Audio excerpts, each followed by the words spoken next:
Olá pessoal, tudo bem? Eu sou Kelly Varela, sou produtora de conteúdo aqui do Mágicas de Mãe e também do Mais Que Autismo. Se você está chegando agora aqui no nosso canal e não sabe do que se trata o nosso podcast, aqui a gente vai falar sobre autismo, TDAH, altas habilidades, desenvolvimento infantil como um todo. Então, já deixa aí seu like, se inscreve no canal e compartilha ele para outras pessoas. Hoje a gente vai entrar no assunto que é sobre maternidade atípica e como que ela nos move, como que ela faz com que a gente vá além, né, do autismo ali que diz respeito ao nosso filho e crie novos projetos para auxiliar outras pessoas. E para isso, eu trouxe a Patrícia, que ela criou a Facilita Pais, que é uma empresa que é justamente para isso, para acolher e para facilitar a vida de quem está entrando nesse mundo, principalmente do autismo, né, Patrícia? Exatamente, Kelly. Obrigada. Eu que agradeço, assim, ó, a primeira coisa, né, obrigada por ter aceitado vir aqui conversar com a gente, assim. Agradeço igualmente pela oportunidade de estar aqui, de compartilhar informação com todos. Exatamente como você falou, a Facilita Pais, né, ela surgiu das minhas próprias dificuldades como mãe atípica. Sou mãe do Arthur, que teve o diagnóstico com 2 anos de idade.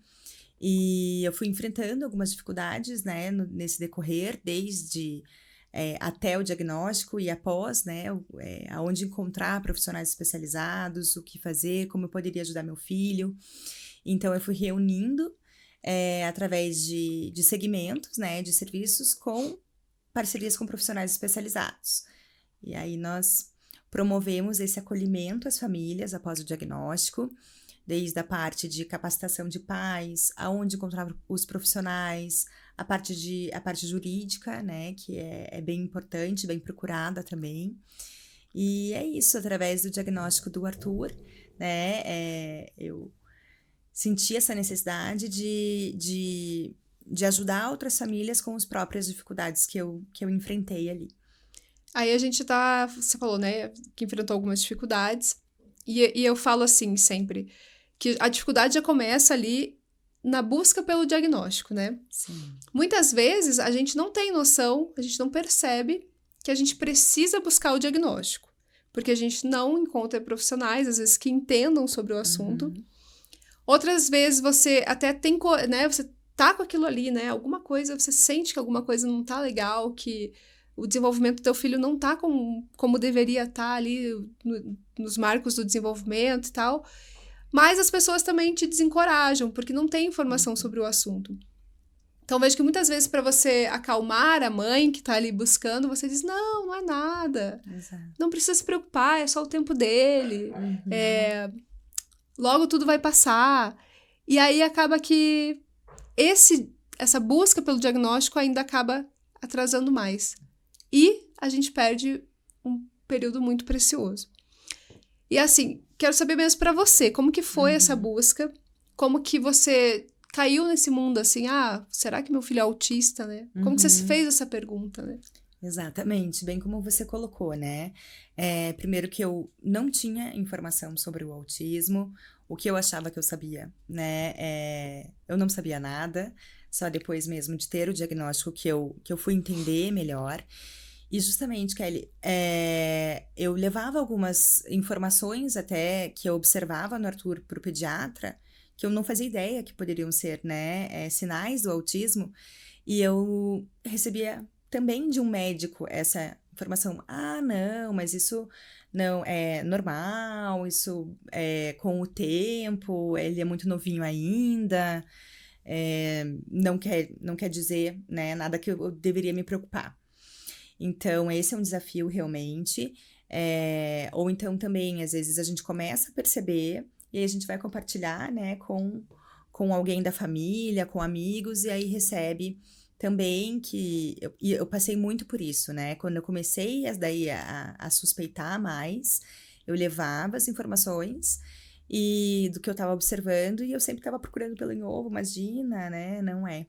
E com o Arthur, o processo de diagnóstico dele começou na escolinha, quando eu matriculei ele bem cedo na escola, até porque um dos sinais mais evidentes ali dele era que ele não se interessava por outras crianças da mesma idade.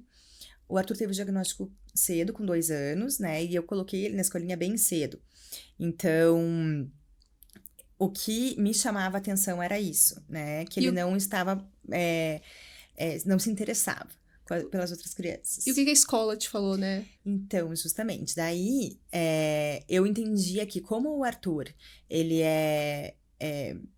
eu só tenho irmãs mais velhas ele tem priminhos mais velhos, né? É o neto mais novo, então ele não convivia com muitas crianças da mesma idade, apesar de eu ter várias amigas que nós tivemos filhos da mesma época. E aí isso eu ia observando quando a gente se encontrava. Ele não se aproxima tanto das outras crianças como as outras. Por mais que eles eram bebês, a gente via o interesse ali, um em outro, né? Mas o Arthur não. Ele não buscava.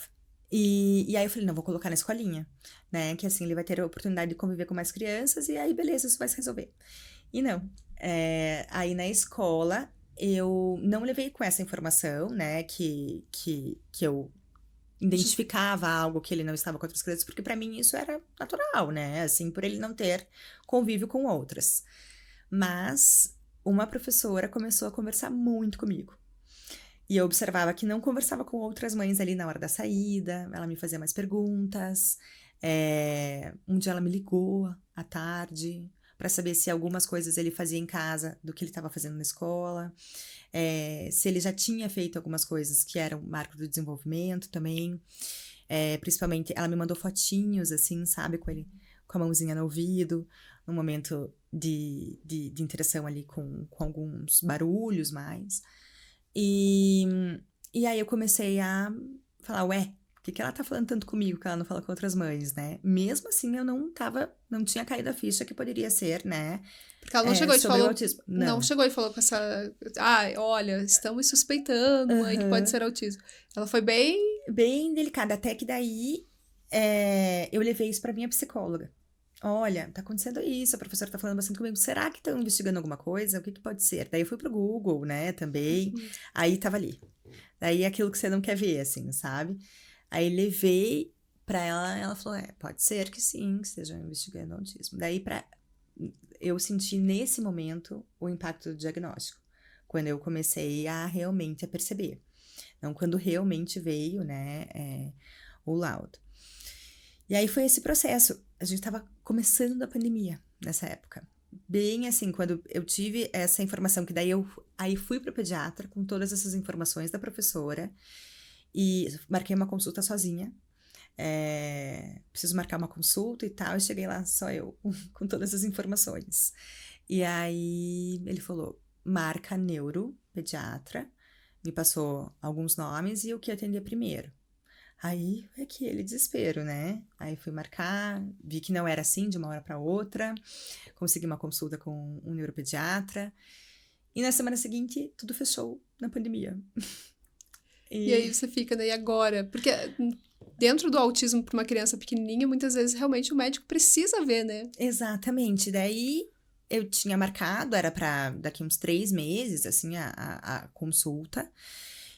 Mas eu já comecei a estudar muito sobre o autismo. Aí eu comecei a fazer curso de treinamento de pais. Fizemos uma avaliação com uma psicóloga através de vídeos, né? Ela pediu para enviar vídeos desde o nascimento do Arthur e ela deu uma devolutiva que sim, que deveria ser investigado, né? Com uma investigação mais profunda com um neuropediatra. E foi assim o processo do diagnóstico do Arthur. Quando chegou a consulta com o neuro, que aí mesmo na pandemia, até teve algumas situações que nos favoreceram por conta da pandemia. Muitas pessoas foram também desmarcando consultas, né, por receio de sair de casa. E aí a nossa consulta lá marcada, eu falei, será que vai acontecer daqui a 3 meses? E foi exatamente o tempo que a gente teve para conhecer muito sobre o autismo, começar a se capacitar, começar a já iniciar uma intervenção em casa com o Arthur, e aí para chegar para a consulta já muito mais preparada. E então, e essa foi a bandeira que eu levantei justamente, né, na Facilita Pais. De que nós pais, né, somos os maiores especialistas dos nossos filhos, conhecer sobre os critérios diagnósticos ali no nosso filho. Então, eu tive também, né, por conta da pandemia, nós estávamos em casa, 24 horas ali observando o que os critérios diagnósticos me diziam e aonde estava, né, no meu filho. E aí, na primeira consulta, já levei todas as informações e ainda, na primeira neuro que nós passamos, ainda veio um risco alto para autismo, mas já com prescrição de terapias. E aí, mas de qualquer forma, nós precisávamos, né, de um diagnóstico para começar a conseguir também as terapias pelo plano de saúde, né? Então, são essas dificuldades que eu vejo que as famílias enfrentam, ou de já saber que existe algo a ser investigado e que precisa passar por uma consulta, de que precisa ter um laudo médico, mas demorar para conseguir essa consulta também, ou passar também por essa fase de eu acho que tem alguma coisa, mas eu não sei o que é, e por que caminho eu faço, né? Então, foi uma boa também esse caminho de ter passado por uma avaliação com uma psicóloga antes da consulta com a primeira médica que a gente levou.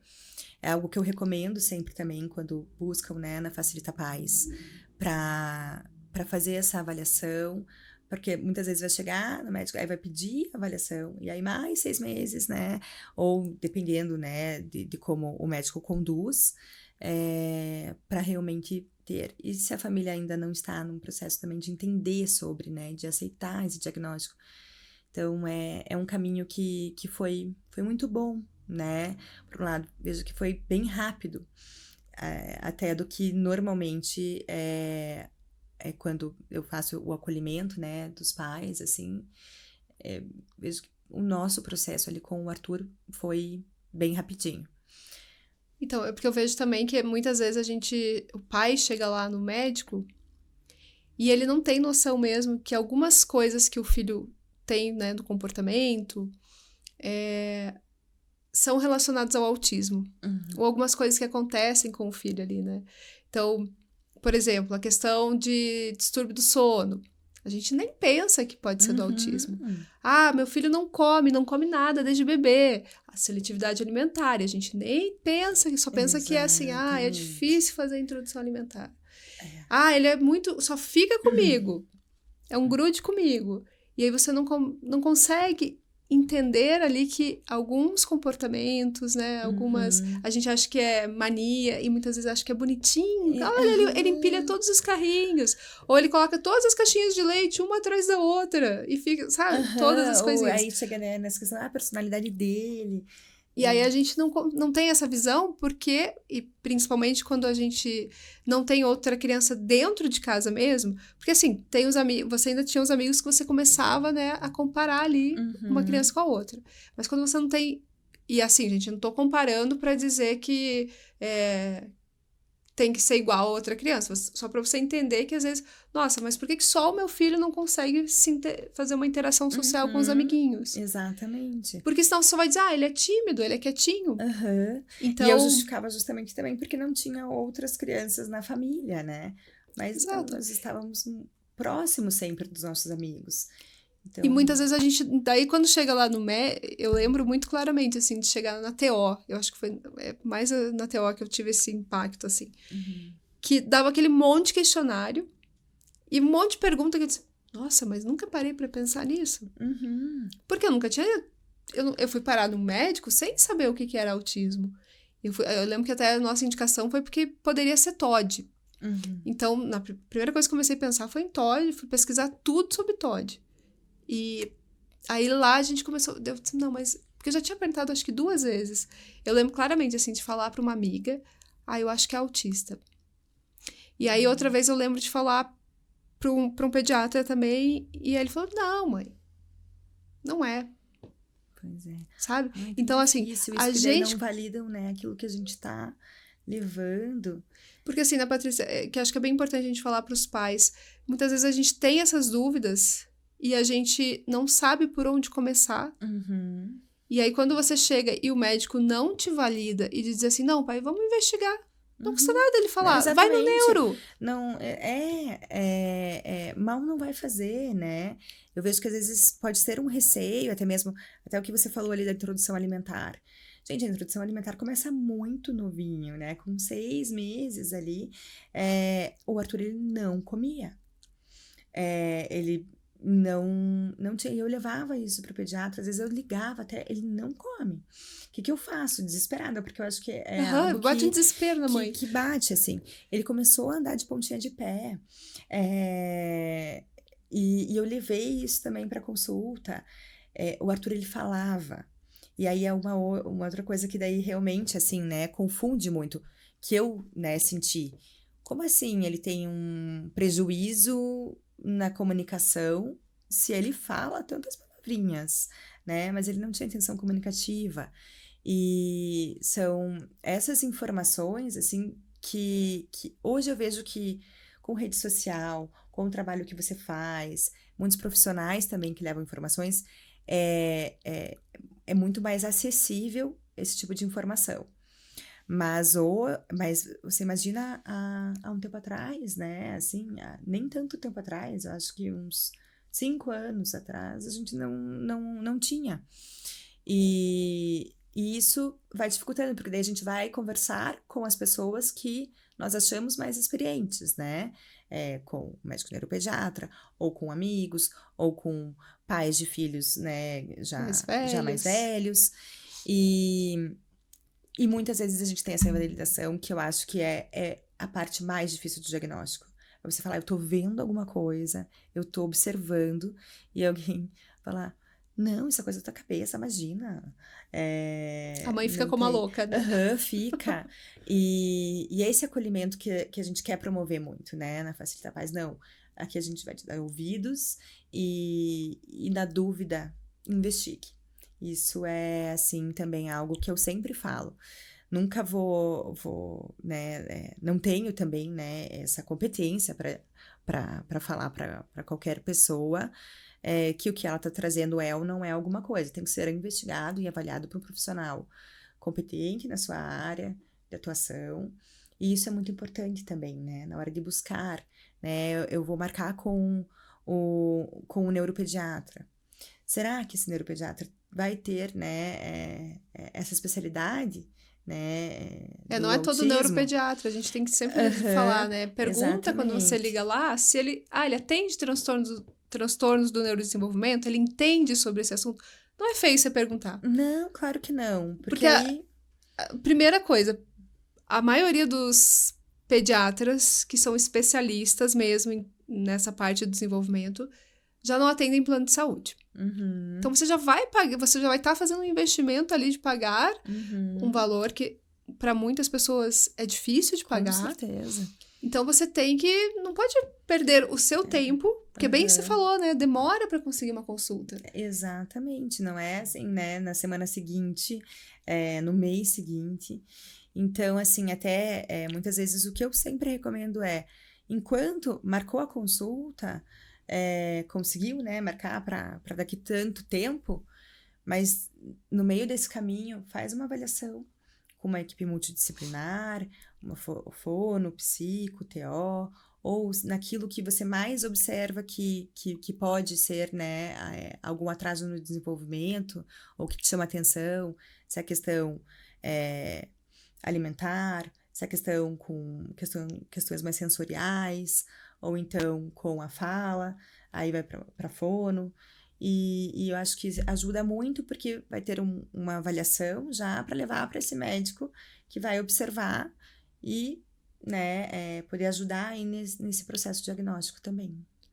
É bem importante para você que ainda não sabe, assim, pessoal, muitas vezes o médico ele realmente vai precisar, não vai conseguir diagnosticar o seu filho na primeira consulta.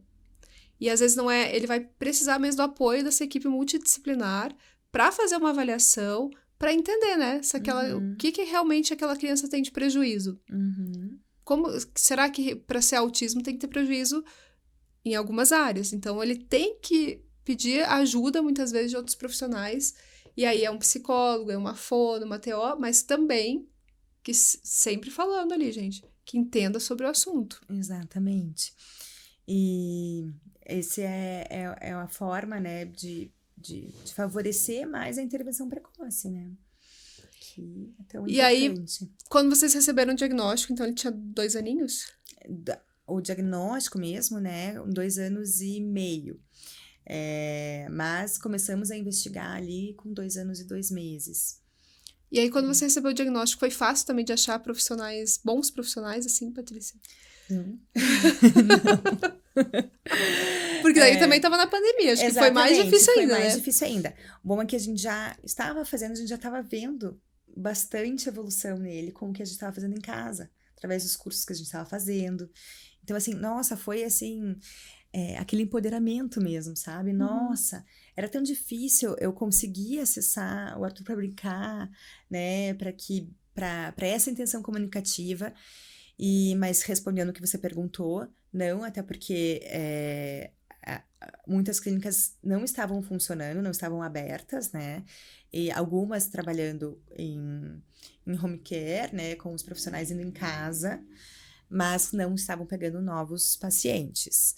E aí eu comecei a conhecer alguns outros profissionais, assim, que até iam na minha casa.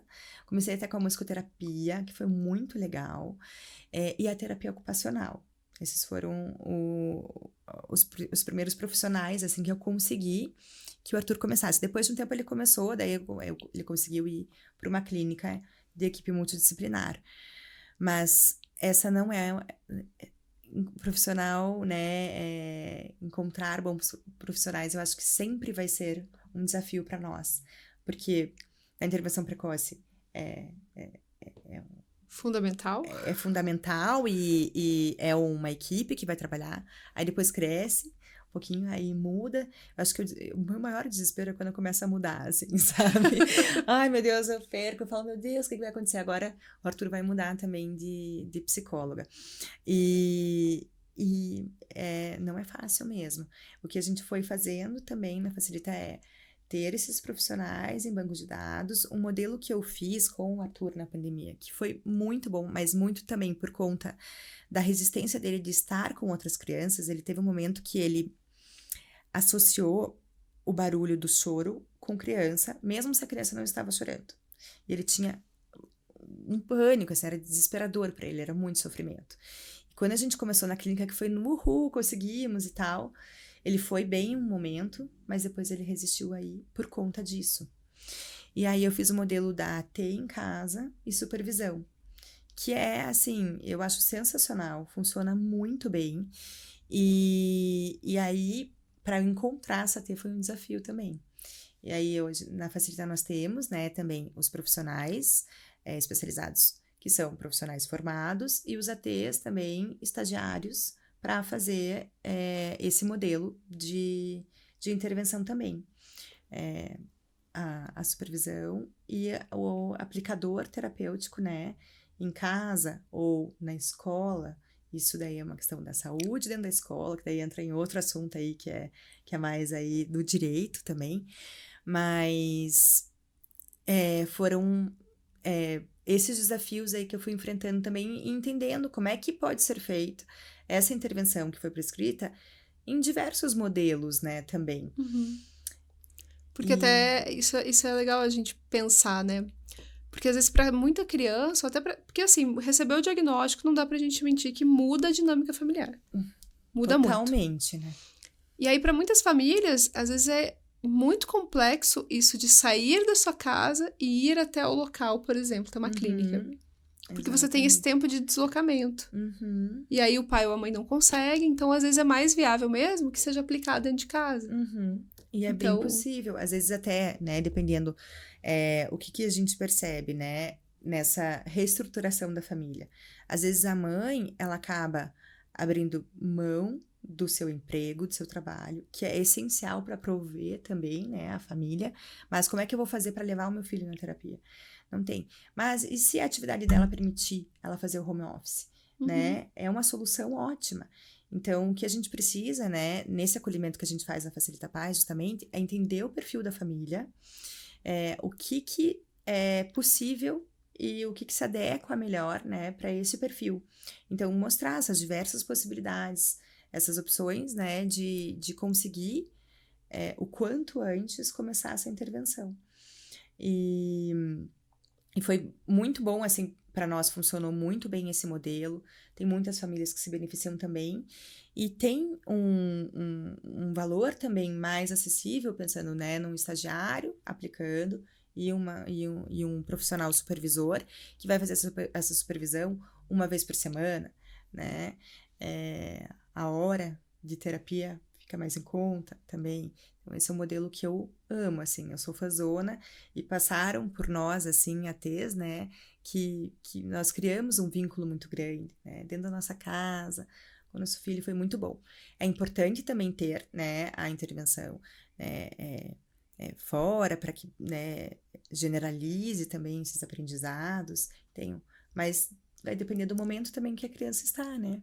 E às vezes, aí é isso que a gente fala, daí a criança não precisa sair todos os dias de casa, né? Exatamente, Se dá é um pra estresse... mesclar. Tem muita criança que isso de sair de casa também, além de a dinâmica da mãe, da família ali, ela sofre muito no caminho, assim, vai chorando, volta chorando, não quer ir. Aí a terapia já se torna uma coisa aversiva para aquela criança. Que não pode, né? Então, às vezes, se em casa ela tem um bom um desempenho melhor, que e aí você sai menos, tipo, faz menos facilita, né? Então são essas justamente facilidades que a gente consegue, né, ver se vai adequar também ao perfil dessa família, né? Sim. Obviamente, mas é uma opção muito boa. Aí você falou do custo mais reduzido também, né? Que a gente não pode ignorar isso. Nossa, esse é um dos maiores impactos, né? A gente sempre fala que a conta não fecha. Porque você...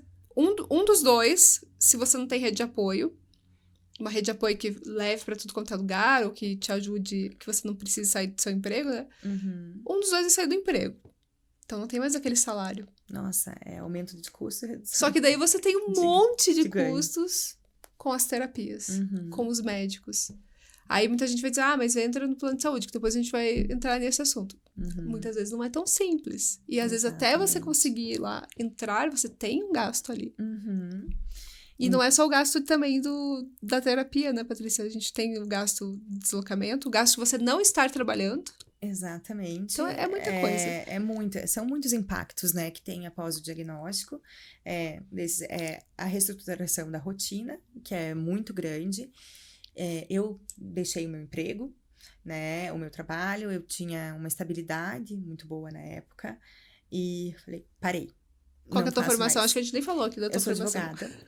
Na época eu era leiloeira pública, e eu pedi exoneração, parei, e eu, naquele momento, né, assim, eu não via realmente... Eu vou atender o meu filho e é isso que eu vou fazer o restante da minha vida, né? Eu não via, né, momento de fase de luto daí também, né? Assim, estou conhecendo sobre, estou vivendo isso, mas as coisas foram caminhando. Então, organizar a rotina requer parar, olhar para isso, como é que eu vou fazer, quais são as possibilidades, e o impacto financeiro enorme, né? Como você disse, diminui os custos, diminui os ganhos, aumenta os custos. Isso acho que para toda a família isso acontece também, mesmo tendo plano de saúde, né? Por conta do deslocamento mesmo também. Plano de saúde muitas vezes pode ser com coparticipação. A questão é conseguir também toda essa carga horária de terapias pelo plano de saúde. Esse é um outro desafio enorme que nós enfrentamos. Ter as especialidades técnicas desses profissionais realmente, né, credenciados no plano de saúde. Isso também não é fácil. E esse daí também é o outro segmento daí da Facilita Paz, que é a parte jurídica, né? Que aí eu coordeno essa parte, não faço tudo sozinha, né? Tenho parceiros, colegas, profissionais especializados nas suas áreas de atuação, seja para a área do direito da saúde, para as terapias, para a educação, para outros direitos também, né? Que contemplam hoje as pessoas com transtorno do espectro autista. Mas até chegar a esse entendimento todo, é é um processo muito longo, né? Como que eu vou organizar essa rotina, o que é possível ser feito com a realidade da minha família, quais são os direitos, como que eu vou custear isso, quais são as prioridades e encontrar esses profissionais, né? Então, é uma caminhada, né? É Que a muita Alice coisa. sabe disso. É muita coisa. Ô, Patrícia, aí você parou, você saiu, pediu exoneração, ficou em casa, cuidando do seu, né? Uhum. Cuidando das terapias e tal. Em que momento que você disse assim, não, agora eu quero criar a Facilita Paz, e da onde que Uhum. veio isso, assim? Foi, do que te levou, qual a sua necessidade, assim, que você sentia que precisava criar e para ela ter Uhum. o formato que ela tem, assim? Tá. Até, como eu falei, quando eu tava procurando a T em casa para fazer esse modelo, eu tentei procurar, e eu não achava, né? Eu procurava no Google, onde eu encontro, gente? E a gente tá em Curitiba, E, né, Patrícia? exatamente, isso, pense, né, nessa situação.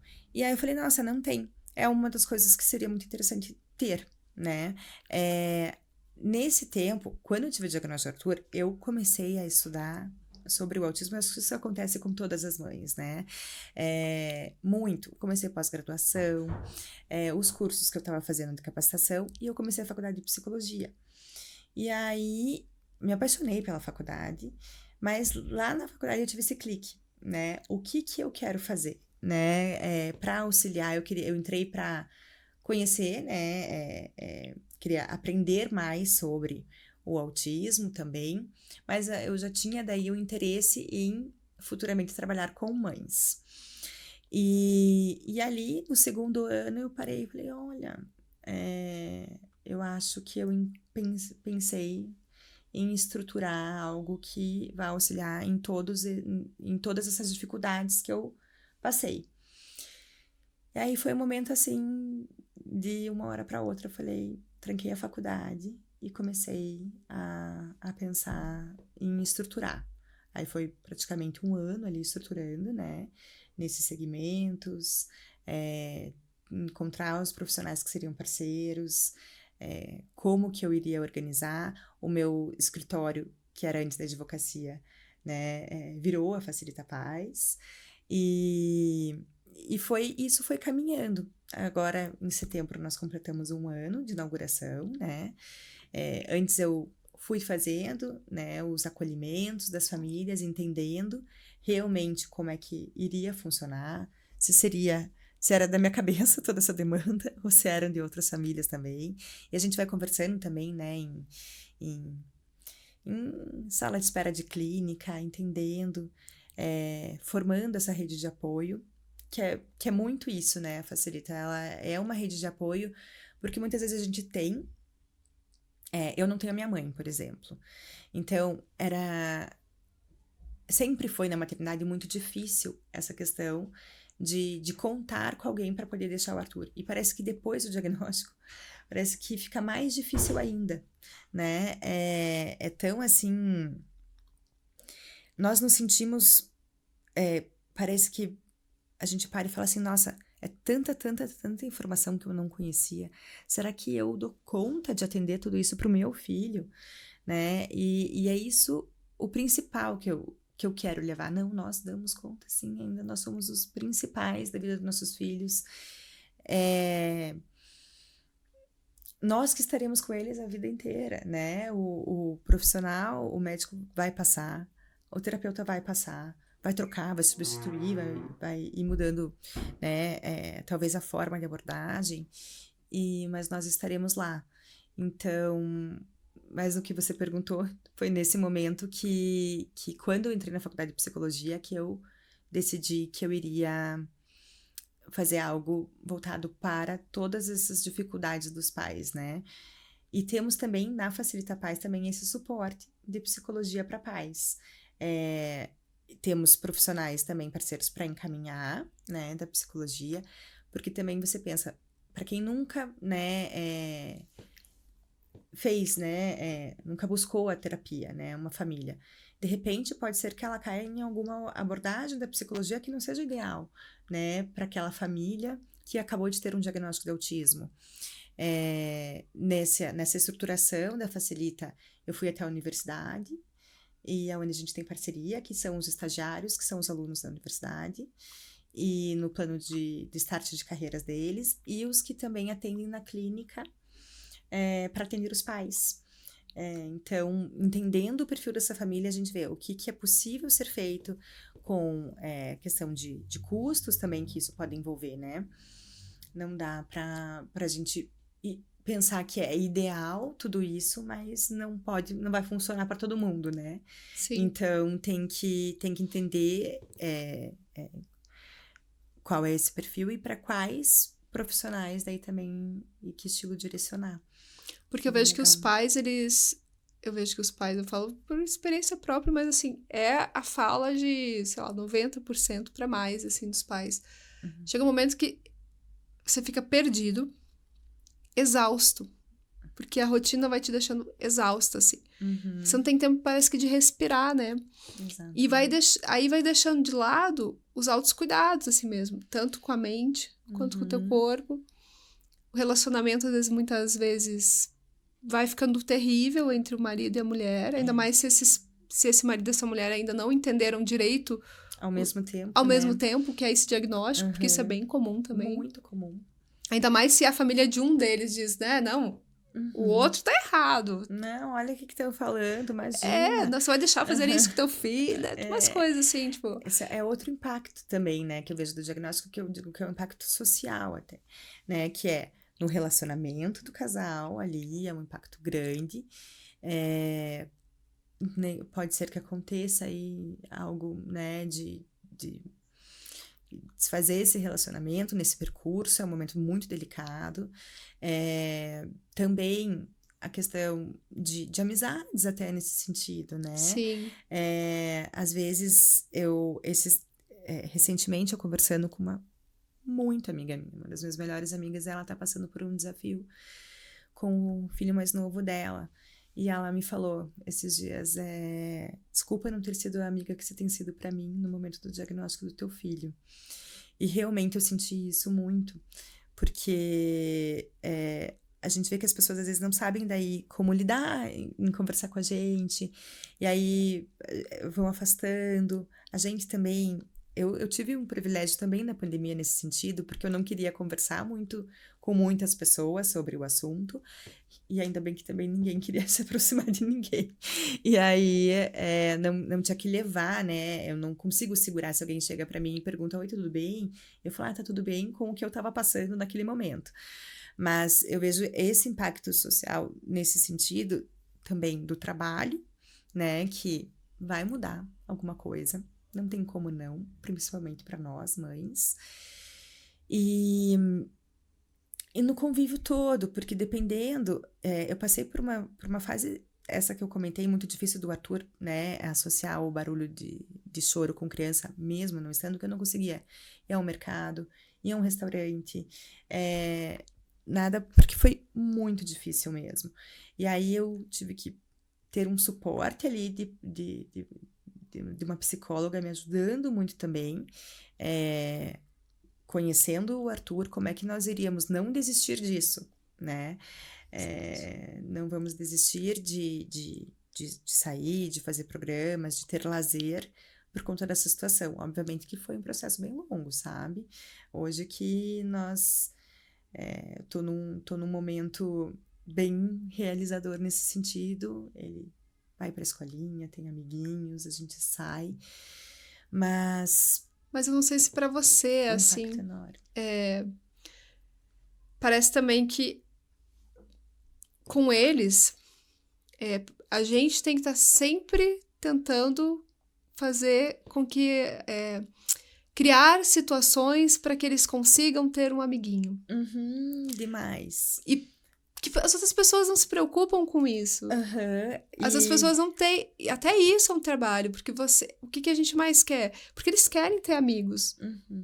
Né? Eles não querem ficar sozinhos, isolados. Não, é porque eles querem... Só que a forma de eles brincarem é diferente, a de abordar é diferente. E aí você tem que estar até nisso, pensando. E aí arquitetando situações ou eventos ou alguma coisa. A gente tá sempre sabe? né, em atenção em tudo, né? Eu digo que todos esses fatores que a gente está conversando contribuem realmente para o nosso estresse, né? Que a gente sabe, né, que é muito grande na maternidade atípica. Justamente por isso, a gente sempre tem que estar planejando, arquitetando, atento, é, é, como que nós vamos promover isso, de que forma, com quem, como que eu vou abordar, às vezes, a família do meu Do amiguinho. vizinho, do amiguinho, que essa situação é dessa forma, como é que a criança que vai brincar junto também, né? A gente tem que entender que são crianças ali, como é que vai receber isso, como é que ela vai. É super compreensível, né, de uma criança não compreender o que a outra criança que é, né, da mesma idade que ela, mas não quer brincar com ela da mesma forma. Então, tudo isso vai trazendo um desgaste muito grande para nós, até mesmo até com os próprios terapeutas, né? Como é que a gente vai conseguir que eles se comuniquem entre si, a equipe multidisciplinar, mesmo se não é no mesmo local, se não vamos planejar uma reunião, vamos montar um grupo, como é que vamos fazer? Então, são muitos, né, desafios que a gente enfrenta após a maternidade atípica. A gente fica, né, vai ficando... É isso que você falou do restaurante Certo. também. Eu acho que principalmente se a criança daí também tem a questão da seletividade alimentar junto. Se a criança tem a questão do barulho, se a criança tem a questão do cheiro, Então, assim, quando você vê, você tem que estar fazendo um trabalho muito grande para você não abrir mão dessas coisas, porque também é importante para a criança. Exatamente. Para que ela vá, aos poucos, entendendo que aquilo, achando meios, né, de ela conseguir estar ali, que não seja agressivo para ela, que não seja... Que seja respeitoso, né? Então, eu vejo que às vezes fica sentimentos meio dúbios, né? Porque eu queria muito estar lá com os meus amigos, mas eu não posso, eu não consigo. Então, traz uma certa frustração pra gente também, Com enquanto certeza. adulto, enquanto mãe. Exatamente. Não é nada contra... A gente não tá sentindo contra o nosso filho, mas é um sentimento de, poxa, eu queria estar lá. É super natural, né? Justamente. E como que... Só que ao mesmo tempo, você não vai levar para ele ter esse sofrimento. Exato. Né? Tem que ser muito respeitoso. Só que você não vai privar também para que ele não tenha oportunidade de viver isso. Então, como que você vai planejar isso? Né? Qual que é essa ponderação? Isso foi um trabalho, assim, realmente muito... Eu acho que um dos mais difíceis, assim, do diagnóstico do Arthur, porque as outras pessoas, quando você vai explicar, também muitas vezes não entendem, né? A gente entende essa empatia vem realmente quando a gente vive também, né? E é isso que também forma uma grande rede de apoio entre as mães atípicas, né? Também. Falo que o que eu conheci de pessoas maravilhosas e de amizades tão boas, assim, que eu fiz no decorrer da maternidade atípica e com a Facilita Paz é muito bom. E promover justamente, né, esses encontros de mães também, onde a gente possa levar abertamente, como você falou agora. Eu me sinto frustrada de não poder estar lá, naquele local, naquele momento, porque não vai dar certo eu levar meu filho, ele não vai se sentir bem, ele vai sofrer. Então, eu vou ter que abrir mão por um período disso. Fazer, eu lembro que a gente fazia realmente saídas terapêuticas, né? Com muita estrutura em volta, né? Do até onde a gente iria, aonde que a gente teria que parar, aonde que a gente poderia avançar um pouquinho mais e em que lugar, né? Escolhido muito planejadamente também. E é isso. Uma das coisas também que eu fui aprendendo no que a gente estava falando ali de rede de apoio mesmo, é pedir claramente. Sim. Né? É falar. Eu preciso de ajuda assim, assim, assado. Estou passando por essa situação e quero ajuda para isso. Não vou participar da festinha ou de algum evento que você me convidou por conta disso, você compreende? É poder levar essa informação mais aberta e mais clara para realmente informar mais pessoas, né, também. Que eu vejo que eu senti muito, eu sofri muito por isso, mas eu via que eu não estava comunicando abertamente o que estava acontecendo, né? E por que às vezes não iríamos em determinado local, ou então, preciso da tua ajuda, vem aqui me ajudar, vizinho, tia, irmã, parente, para ficar um pouco com o Arthur, porque eu preciso dar uma descansada. Aí também eu sempre falo, né, que rede de apoio é uma questão, na maternidade de uma forma geral, já é muito difícil. Eu vejo as mães hoje tendo muita dificuldade, porque a gente tem um novo formato, estrutura familiar, né, em que todo mundo trabalha, não é mais aquela questão que, vou pra casa da tia, porque a tia trabalhava só em casa, né, então mudou a estrutura. Mas quando a gente fala de maternidade atípica, além disso, as pessoas geralmente têm medo também. Exatamente. Porque elas têm medo, e se a criança, não, será que ele vai ficar comigo?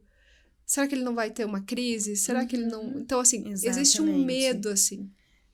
Porque eu já passei por situações de convidarem um e não convidarem o outro. Por que não convidou o outro? Porque tem medo que não sabe. É o autismo que tá ali, né? Daí você fica, nossa... Nossa, eu já passei por tantas situações. Recentemente, eu passei por situação de não convidarem, né, o Arthur para uma festinha, de ser até escondido, né, praticamente da gente. Isso é cruel, né? Isso é muito cruel, assim, porque daí eu fico pensando, gente, mas onde está, né, a educação de realmente de ensinar sobre a diversidade, uma oportunidade. Jamais a gente vai deixar o nosso filho ir desamparado, se for oportunidade e se nós sentirmos segurança também levar. Obviamente ele merece participar e nós daremos todas as coordenadas e direcionamentos como que isso vai funcionar, né? Se nós sentirmos, não, ele nessa festinha ele não será boa para ele pode não se sentir bem, nós não levaremos, né? Também. Então, eu acho que é bem isso, assim, pergunte pro pai, convide. E aí a gente tem essa noção, assim, de... não, ali não vai ser legal.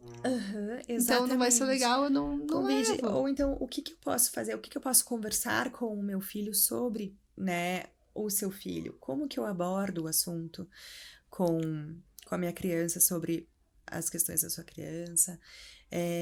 São diálogos, né, que vão favorecer para todos. E algo que eu acho que a gente sente demais, né, isso de... não ser convidado, eu acho que é uma dor... Nossa, essa porque a pessoa às vezes não permite também que a gente mostre que é possível, né, porque se a gente for é porque né? Se ele for é porque a gente... Então, e aí entra já na questão de inclusão, né, Patrícia? Que você falou que é uma das questões também que vocês abordam, que vocês trabalham na Facilita Pais, assim. Porque eu vejo que o pai, a impressão que eu tenho, né, se a gente vai, por exemplo, pra Facilita, você quer ser incluído... Parece que é isso, você quer ser incluído... São vários setores ali. Você quer ser incluído numa rede de apoio, você quer estar, né, incluído em um meio que tenha bons profissionais, e você quer inclusão de fato pro seu filho. Exatamente. Então, assim, por isso que parece não, né? Eu participei do curso, eu vi assim, é um ambiente muito acolhedor mesmo, no sentido de você sentir... Aqui eu pertenço, aqui as pessoas me entendem. Exatamente. Isso que eu percebo também, eu amo quando eu promovo os cursos, né? Além de levar informações, capacitar pais, é justamente essa rede de apoio. Eu compreendo. E o que a gente estava falando da inclusão é uma das maiores demandas, né, na parte jurídica que a gente tem, principalmente na educação. E isso é uma batalha, assim, sabe? Vou te dizer, porque tem vários pontos de vista. É um ponto que, para os pais, parece que a gente tem que estar lutando. A gente estava falando ali, né, que a gente tem que estar sempre fazendo algo para que nossos filhos estejam na festa, com amiguinhos, para que eles sejam convidados para a festinha, para que eles sejam aceitos na escola, aceita a matrícula, depois que ele tenha a adaptação curricular, depois que ele... Então, que o plano de saúde pague. Então, a gente tem que estar brigando o tempo todo, parece. Nossa, E gente, por isso que eu acho que vem muito. muito desse cansaço, dessa... Exatamente. Eu não chego em casa e paro, né? Por exemplo, se eu chego em casa e fico pensando o que eu vou fazer pra mudar a situação. Uhum. E sempre vem, né? Quando você resolve uma demanda, vem outra. Aí parece que a gente não tem aquele momento, né? Assim, mais de calmaria, mas exatamente nesse ponto, né? Da inclusão, a questão, uma das nossas maiores demandas, né? Na parte jurídica é com a educação, na escola. E é difícil nesse sentido, porque a família, ela quer, né, os direitos que o filho tem, mas ela também não quer se indispor com a escola que o filho está. E aí a gente tem esse equilíbrio, né, de como que eu vou exigir o que eu já tenho amparo legal, mas eu não quero, por exemplo, judicializar, né, nesse sentido. E aí a gente não tem também a questão punitiva, né, que seria de quando a escola não oferece, né, aquilo que a gente já tem garantido por lei. E a gente faz muito daí, né, nesse sentido jurídico, assessoria, né, para como dialogar, então, com a escola de forma conciliatória para ter esses direitos garantidos. Isso é bem importante porque em algum momento na nossa caminhada, assim, eu vejo que até então eu não conheço nenhuma família que não passou por uma dificuldade em relação à inclusão em escola. Né? A gente tem que pensar realmente em integração, né? Não é só aceitar a matrícula, é muito mais do que isso. E ainda que a gente enfrenta desafios, né? Eu passei por uma negada de matrícula em escola. Quando eu contei ali que o Arthur estava na escola, veio a pandemia e veio o diagnóstico, quando eu fui retornar, eu tirei o Arthur da escola daí. A gente focou bastante tempo ali somente nas terapias, né, na intervenção precoce. E quando ele foi retornar, eu tive a vaga negada. Na mesma escola? Na mesma escola, depois do diagnóstico. Sendo que a escola que deveria, você pensa assim, E nossa, aí, que eu até ia comentar, né? É. Se essa professora estava atenta, ela é uma ótima profissional. Exatamente. E aí, você imagina que a escola, então, tem um olhar diferente, né? E aí, Mas não. assim, não. Foi doído, foi assim, eu acho que primeiro é tipo, ai, que dor do diagnóstico de enfrentar essa questão, né? Que a gente enfrenta essas dificuldades, né? Da sociedade mesmo. E a justificativa que me deram era por conta de estar retornando às aulas, né? Ali, após, né, o período da escola estar fechada por conta da pandemia, tinha um limite de alunos ali por sala. Mas, para minha vizinha, que tem um filho que não tem um diagnóstico de autismo, para ela tinha vaga. Para o filho dela tinha vaga. Então, eu, naquele momento, falei, não vou, né, lutar pela escola que não quer receber o meu filho. E isso acontece muito também nesse pensamento. Mas nós temos que exigir, porque se a gente não exigir que ele seja matriculado, mas tomar alguma providência contra, né, esse crime de discriminação que existe daí, muitas vezes não é nem por negar a vaga, às vezes é por dificultar mesmo, né, essa matrícula.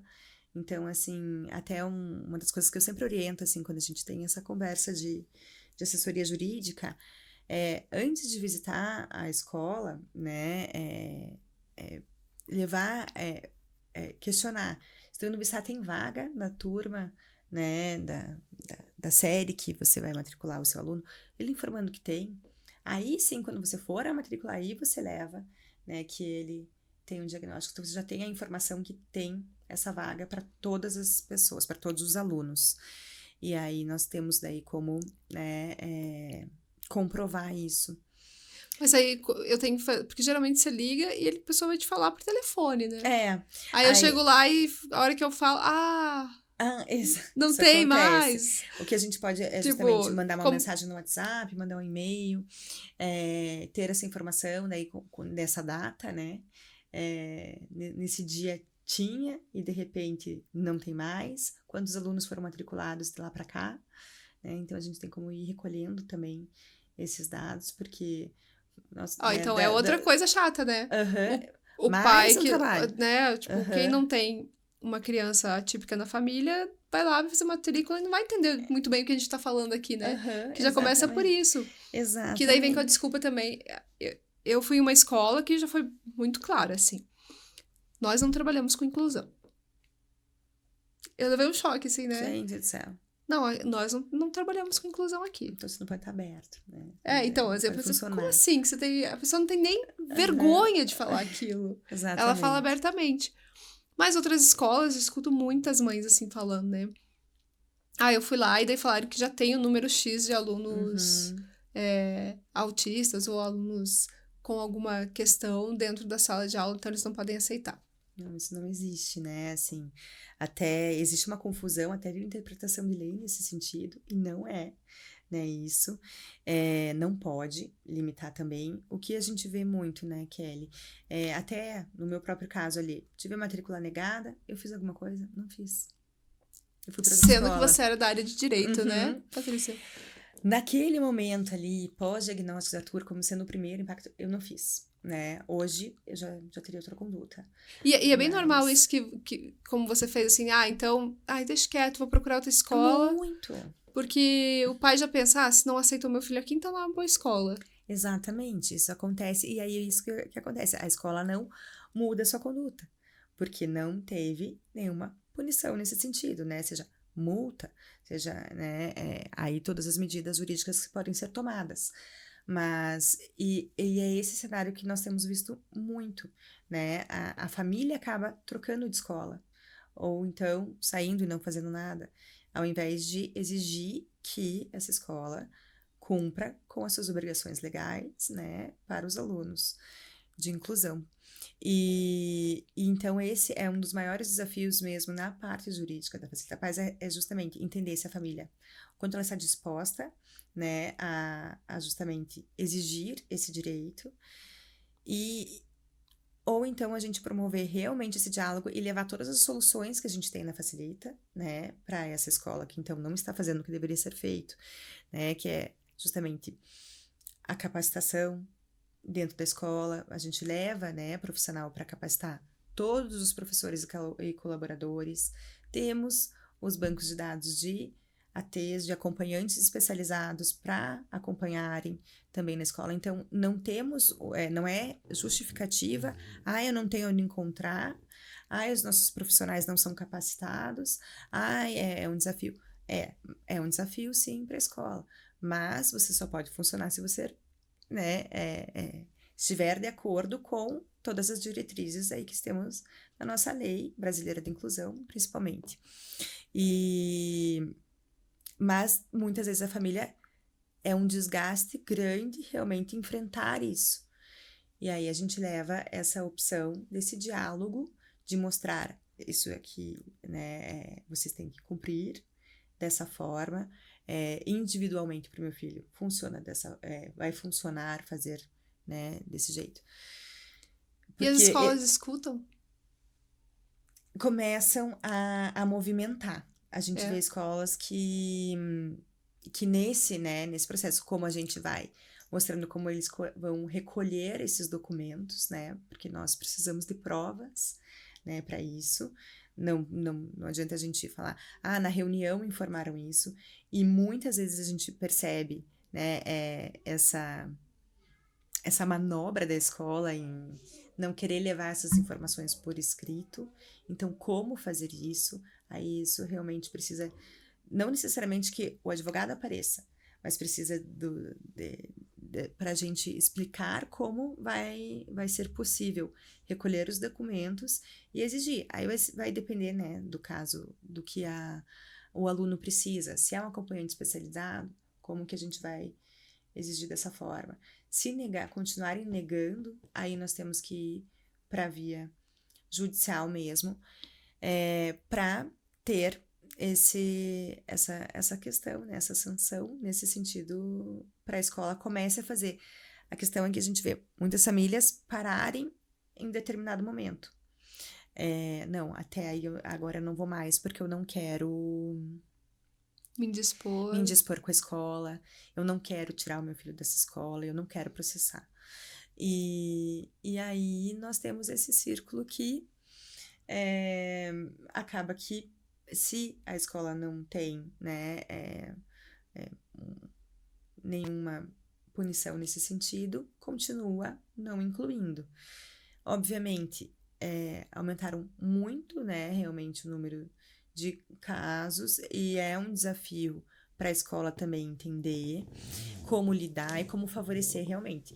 Mas nós temos que exigir os primeiros passos no mínimo que será do que é já amparado por lei. E é muito raro, Kelly, a gente encontrar uma escola que faça pelo menos o básico, né? Então, A gente fala que escola perfeita, a gente sabe que não existe, não existe nem para nenhum aluno, né? Não Na existe. verdade. E quando me perguntam justamente, qual que escola que você indica?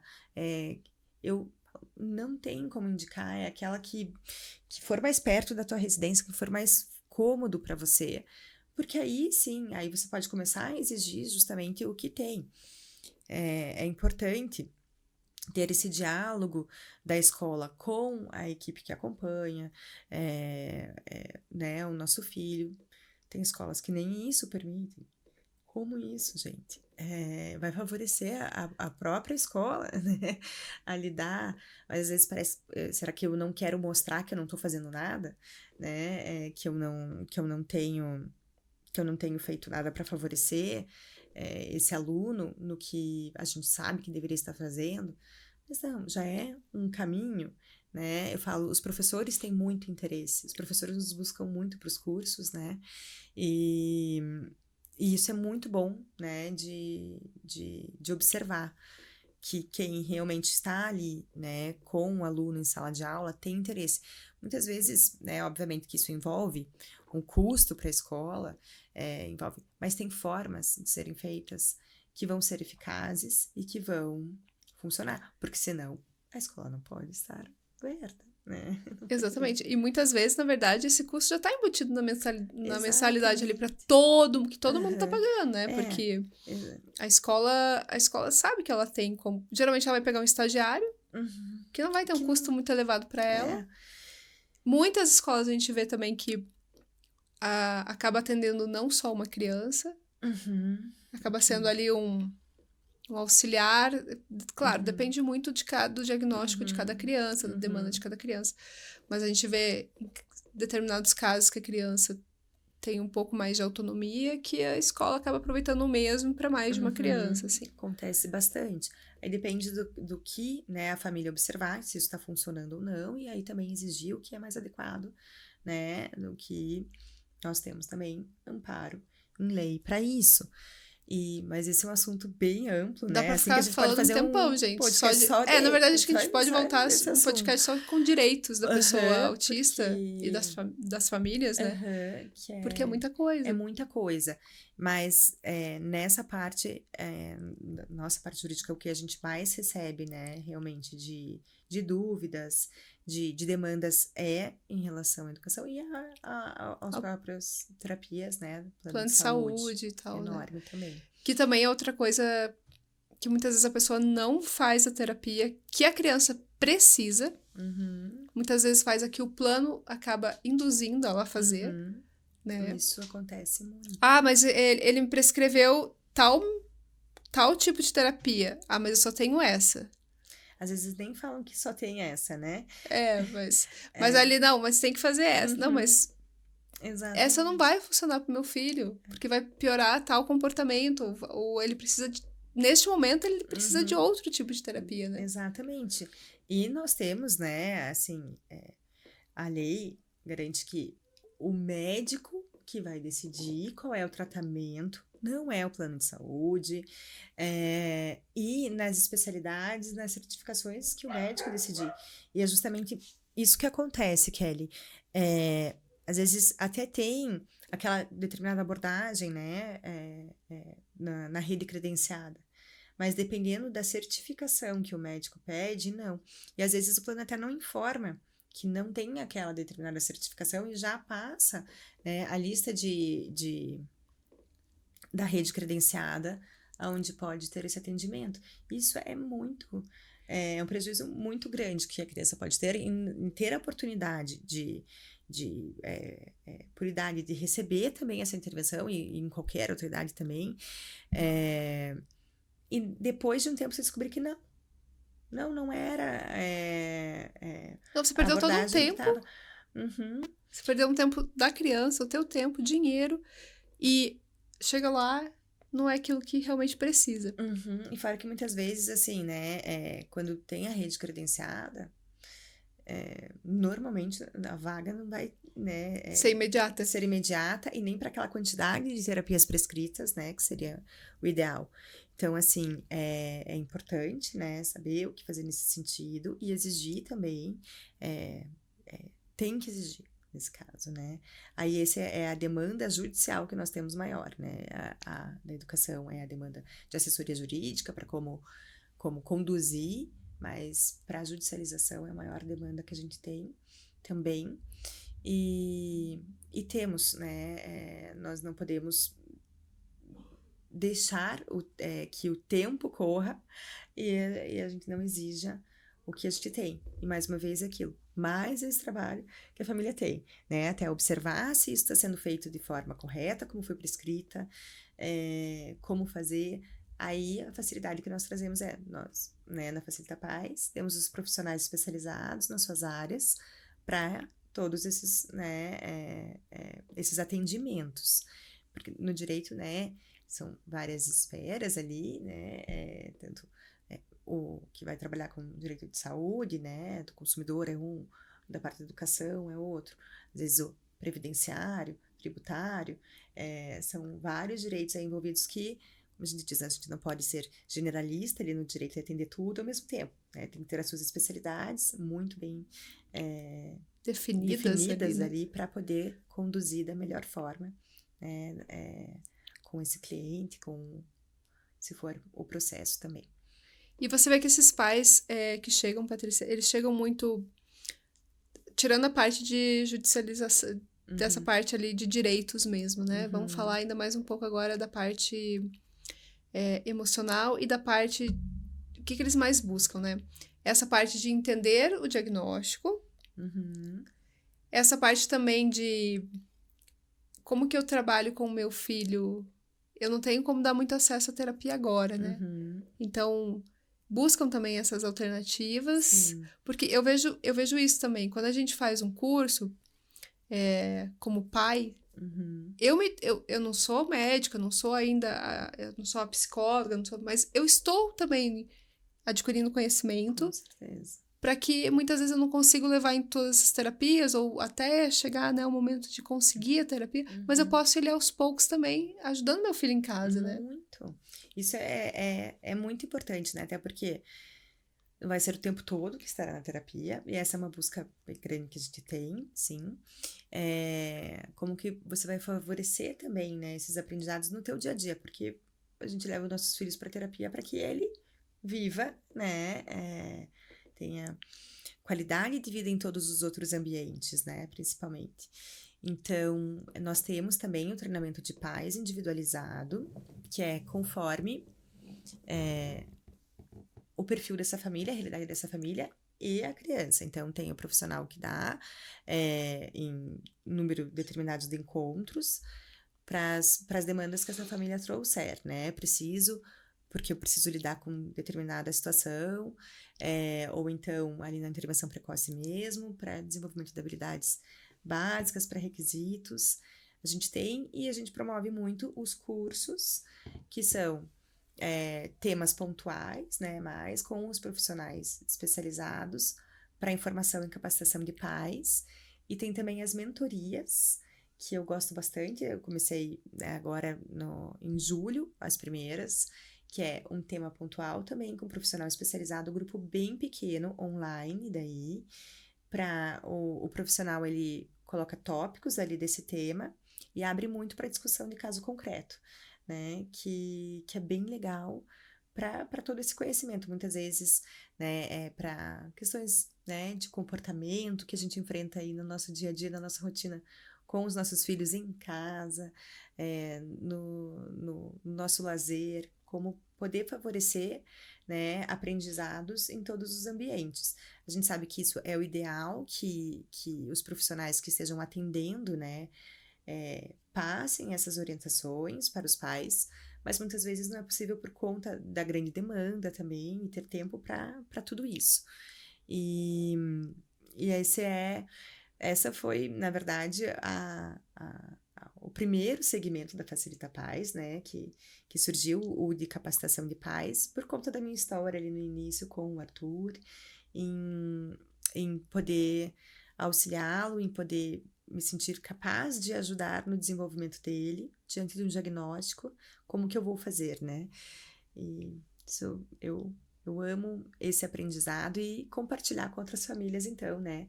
Esses profissionais que eu fui conhecendo ao longo da trajetória do Arthur e da Facilita também. Porque muitas vezes a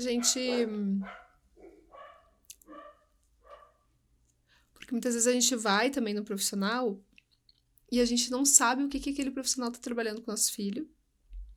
E muitas vezes também o comportamento da criança, ela pode ser diferente quando ela tá dentro do consultório, né? Bem diferente. Eu gosto muito da questão também de quando a criança faz terapia em grupinhos. É muito bom. Porque no grupinho vem muitos desafios que quando ela tá sozinha com o terapeuta, ela não mostra. Uhum. E quando tá ali em grupinho, aí surge, eu quero esse brinquedo. Não, mas eu também quero. Exatamente. Aí eu não quero brincar dessa forma. Eu quero brincar da outra. Então, assim, várias coisinhas ali, né? Mas é muito importante que os terapeutas, eles tenham mesmo o PEI que a gente fala lá, né? Uhum. E que essa família entenda o que é.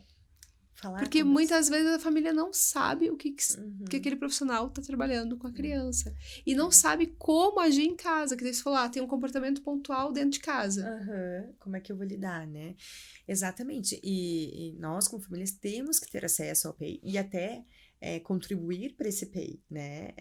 O que a família necessita também, no que ela observa, né, no dia a dia, não somente na avaliação que vai ser feita para elaborar ali esse plano terapêutico, daí individualizado nesse sentido com o terapeuta, é justamente para essas demandas que a gente observa. Então, nós temos, né, que ter, sim, exigir ter acesso a esse PEI, contribuir, né, com as nossas informações para ele e concordar, né, com aquilo que também que o terapeuta colocou, né, sempre, né, o terapeuta pergunta, vocês concordam com o que temos aqui, querem incluir alguma coisa, algo que vocês observam, né, em casa que está nesse PEI que talvez não seja tão importante nesse momento para trabalhar com a criança, o que é mais emergente ali,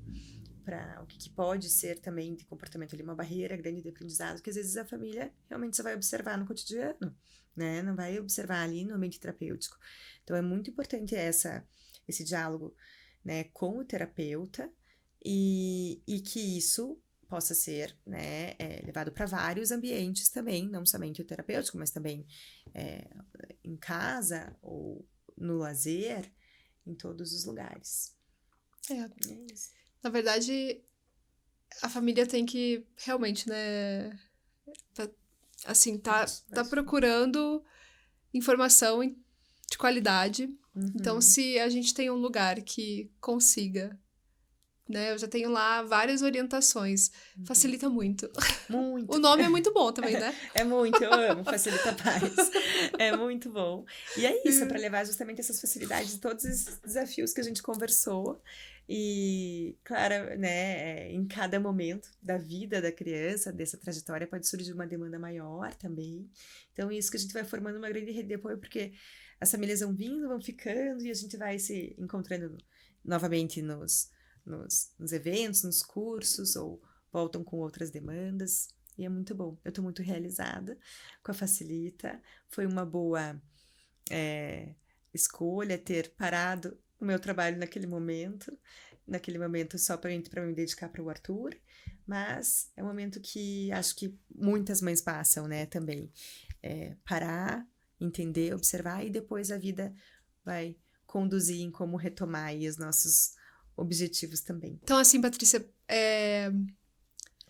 pra gente agora é passar uma mensagem mesmo pro pessoal que veio, né, que tá assistindo a gente aqui e que tá realmente nesse momento ali com dúvidas ou perdido ou cansado de já buscar e só, né, tipo, não dá certo na escola, o plano de saúde só me diz não, eu não tenho rede de apoio. São várias questões que a gente comentou tudo aqui. Então, passar uma mensagem, assim, para essas pessoas e falar também aí aonde que elas podem encontrar esse apoio, né? Perfeito. Então, famílias, contem com a Facilita Paz para todo esse acolhimento, né, pós-diagnóstico ou na busca por um diagnóstico. Nós estamos para amparar e acolher as famílias com todos esses segmentos que eu passei para vocês. E temos na rede social a Facilita Paz, @FacilitaPaz. Atendemos presencial e online também, não é só em Curitiba. Há algumas demandas, né, obviamente vão depender também, né, do estado, né, nós estamos aqui no estado do Paraná, mas a grande parte a gente consegue atender para todo o país. E temos os encontros presenciais também, que daí é um formato que eu gosto muito para poder ter acesso direto ao profissional, né, levar as dúvidas. Mas também nas redes sociais eu levo sempre muitas informações, promovo lives também com bastante informações com os profissionais especializados e contem conosco mesmo para facilitar esses desafios que a maternidade, né, que o diagnóstico podem trazer ao longo aí para nós. Obrigada, Kelly, mais uma vez e boa noite a todos. Muito obrigada pela presença e pela audiência de vocês. Obrigada eu, Patrícia.